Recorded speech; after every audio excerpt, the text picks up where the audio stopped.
Hi friends, welcome to my channel. এখন সবার মনে একটা বহু প্রতীক্ষিত প্রশ্ন আসছে, আগামী 7ই জানুয়ারি 2025 ঠিক কী হতে যাচ্ছে। যদিও আমরা অনেকে অনেকটা আন্দাজ করতে পেরেছি, বুঝতে পারছি কী হতে যাচ্ছে কী হতে যাচ্ছে না। যারা আমরা ওয়াকিবহলের মধ্যে পড়ি কিংবা যারা আমরা সচেতন, কন্টিনিউ সুপ্রিম কোর্টের দিকে আমরা খবর রেখেছি, আমরা বুঝতে পারছি অনেক কিছু ঘটনার প্রবাহ।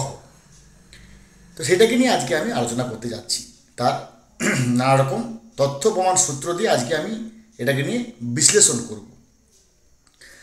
প্রথমেই আসি যে একেবারে 19শে ডিসেম্বর 2024 যখন সকাল 10টা 35-এ শুনানি পর্ব শুরু হলো, আমরা দেখলাম যে স্টেট গভর্নমেন্টের যে সিনিয়র অ্যাডভোকেট রাকেশ দ্বিবেদী মহোদয়, তিনি একেবারে প্রথম থেকে শুরু করলেন এবং তিনি শুরু করতে করতে নানা রকম পয়েন্টে মানে অনেক সময় নিচ্ছে। এটাকে দেখে তখনই আমাদের 51তম চিফ জাস্টিস সঞ্জীব খান্না মহোদয় প্রশ্ন করলেন, দুর্নীতি কি হয়েছে,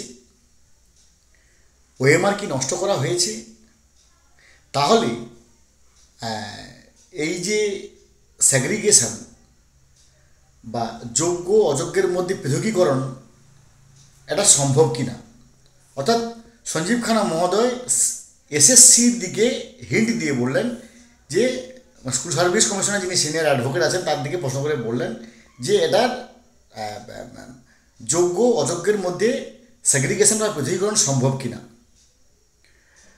তার উত্তর দেওয়ার আগেই স্টেট গভর্নমেন্টে রাকেশ দ্বিবেদী বললেন যে হ্যাঁ।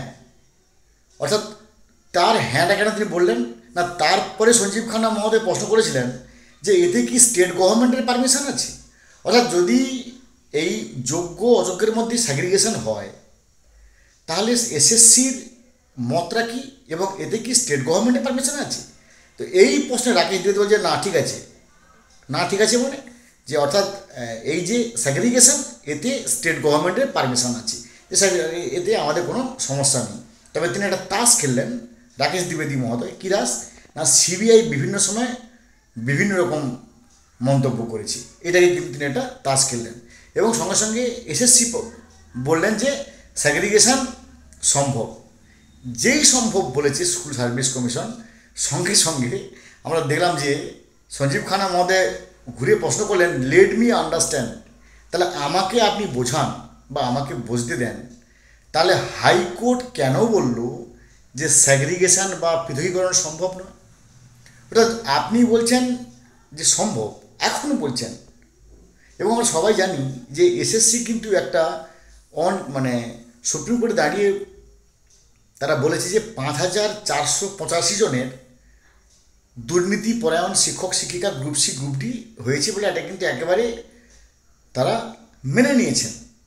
অর্থাৎ একটা স্বাধীন ভারতের স্বাধীন রাজ্যের 25,753 জন শিক্ষক শিক্ষিকা গ্রুপ সি গ্রুপ ডি নিয়োগের ক্ষেত্রে 5,485 জনের নিয়োগের দুর্নীতি হয়েছে, সেটা কিন্তু স্কুল সার্ভিস কমিশন যারা কারা না, যারা হচ্ছে একটা অটোনমাস বডি, কার আন্ডারে অটোনমাস বডি না, ওয়েস্ট বেঙ্গল গভর্নমেন্টের আন্ডারে একটা অটোনমাস বডি, তারা মেনে নিয়েছে যে 5,485 জনের দুর্নীতি হয়েছে। অর্থাৎ আমরা যদি সমস্ত ডিবেটকে আলাদা করে রেখে দিই, যদি আমরা এখানেই সমাপ্ত করে দিই যে ভাই আর সব কিছু বাদ, 25,753 জনের মধ্যে 5,485 জন দুর্নীতিপরায়ণ, তার মানে অলরেডি 20,000-এর সামথিং ফ্রেশ বলে আমাদের কাছে মনে হচ্ছে। এটা আমি বলছি না, এটা স্কুল সার্ভিস কমিশন বলছে। তারপরে সঞ্জীব খান্না মহোদয় যে প্রশ্নবাণগুলো ছুড়ে দিচ্ছেন, কখনো বোর্ডের দিকে, কখনো স্টেট গভর্নমেন্টের দিকে, কখনো এসএসসির দিকে। এসএসসিকে একবারে দর্থহীন ভাষায় সঞ্জীব খান্না মহোদয় বললেন যে এর সমস্ত মূলে হচ্ছে মানে এই এসএসসি বা স্কুল সার্ভিস কমিশন। কেননা তিনি ব্যাখ্যা করে বললেন যে এই যে তিনি স্টেট গভর্নমেন্ট এবং মধ্যশিক্ষা পর্ষদ এবং এসএসসি তিনজনের দিকেই একটা প্রশ্ন ছুড়লেন যে ওএমআর কপি নষ্ট করা হয়েছে। এসএসসি বলল হ্যাঁ। মধ্যশিক্ষা পর্ষদ তাতেও সম্মতি দিল। তখন সঞ্জীব খান্না মহোদয় প্রশ্ন করলেন যে তাহলে ওএমআর নষ্ট করার নিয়মটা কী, the process of destroying OMR sheets, তার সময়টা কী। মানে সময় ক্ষেত্রে তখন মধ্যশিক্ষা পর্ষদ এবং স্টেট এবং এসএসসি বললেন যে 1 বছরের মতন, মানে 1 বছর পর নষ্ট করা যায়। সঙ্গে সঙ্গে সঞ্জীব খান্না মানে একটা প্রশ্ন এমন করছেন যে তেনারা কিন্তু জড়িয়ে যাচ্ছেন। তখন সঞ্জীব খান্না মহোদয় প্রশ্ন করলেন যে তাহলে মিরার কপি কোথায়। এসএসসি বলেন মিরার কপি আছে। সঙ্গে সঙ্গে গর্জে উঠলেন সঞ্জীব খান্না মহোদয়, বলছে আপনি ভুল কথা বলছেন। না মিরার কপি স্টেট গভর্নমেন্টের কাছে আছে, না মিরার কপি WBBSC কাছে আছে, না আপনাদের কাছে আছে। ইভিন আপনারা যে টেন্ডার দিয়েছেন নাইসাকে, সে নাইসা কাছেও নেই। নাইসা যে স্ক্যানটেকের কাছে দিয়েছে সে স্ক্যানটেকের কাছেও নেই, তারা শুধু স্ক্যান করেই ছেড়ে দিয়েছে। এবং পরীক্ষণীয়ভাবে আমরা দেখলাম যে মধ্যশিক্ষা পর্ষদ তখন বললেন যে স্কুল সার্ভিস কমিশন যেভাবে টেন্ডার দিয়েছে নাইসাকে সেটা কিন্তু আমাদের কাছে স্পষ্ট নয়। অর্থাৎ মধ্যশিক্ষা পর্ষদ এসএসসির বিরুদ্ধে কথা বলছে। এসএসসি বলছে 5485 জনের দুর্নীতি হয়েছে, এবং কিছুক্ষণ পরে মধ্যশিক্ষা পর্ষদ বলছে যে 5419 জনের দুর্নীতি হয়েছে। তাহলে এই যে বিভিন্ন মিসম্যাচিং অফ ইনফরমেশানস, এগুলো কিন্তু এমনি নয়, নিশ্চয়ই কোনো না কোনো একটা কারণ।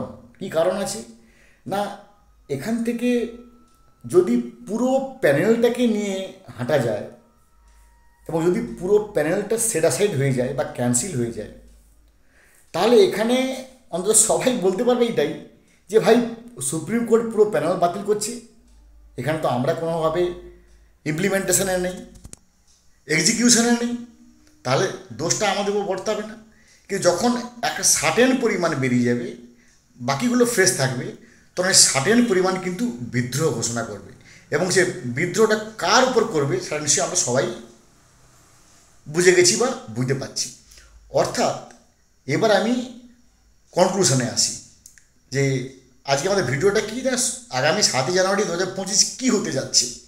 এটাকে সহজ উত্তর হবে যে যখন সঞ্জীব খান্না মহোদয় দেখবে যে ওয়েস্ট বেঙ্গল গভর্নমেন্ট যেটাকে ছাতা হয় তার আন্ডারে আছে এসএসসি, তার আন্ডারে আছে মধ্যশিক্ষা পর্ষদ, যে এসএসসি অটোনমাস বডি তারা একটা সংস্থাকে দিয়েছে নাইসাকে, নাইসা স্ক্যানটেককে দিয়েছে, স্ক্যানটেক শুধু স্ক্যান করে ছেড়ে দিয়েছে, মধ্যশিক্ষা পর্ষদ বলছে 5119, আর এসএসসি বলছে 5485।